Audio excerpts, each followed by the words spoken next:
Lady super star గా తనకంటూ ప్రత్యేక గుర్తింపు తెచ్చుకున్న నటి నయనతార. కెరీర్ ఆరంభంలో గ్లామరస్ బోల్డ్ పాత్రలతో మెప్పించిన ఆమె కాలక్రమేణా పవర్ఫుల్ అండ్ సెటిల్డ్ క్యారెక్టర్లు ఎంచుకుంటూ స్టార్ హీరోయిన్ గా ఎదిగారు. ఇటీవల కాలంలో కథానాయిక ప్రాధాన్యమున్న చిత్రాలకే ప్రాధాన్యత ఇస్తూ గ్లామర్ పాత్రలకు దూరంగా ఉంటూ వస్తున్నారు. అయితే తాజాగా ఆమె నటిస్తున్న భారీ చిత్రం టాక్సిక్ నుంచి వచ్చిన ఒక అప్డేట్ ప్రేక్షకులను అభిమానులను షాక్ ఇచ్చేలా ఉంది.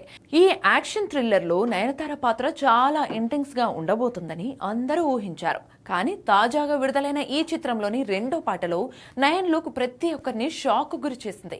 ఈ సాంగ్ లో ఆమె స్మోక్ చేస్తూ కనిపించడం హాట్ టాపిక్ గా మారింది. నయనతార ఇండస్ట్రీలోకి వచ్చి దాదాపు 2 దశాబ్దాలు పూర్తయ్యాయి.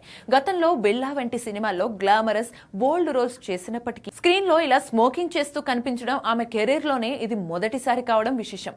పాత్రల ఎంపికలో ఎంతో జాగ్రత్తగా ఉండే నయనతారను ఈ సీన్ చేయడానికి దర్శకురాలు గీతూ మోహన్ దాస్ ఎలా ఒప్పించి ఉంటారా అని ఫ్యాన్స్ సోషల్ మీడియాలో ఆసక్తికరంగా చర్చించుకుంటున్నారు.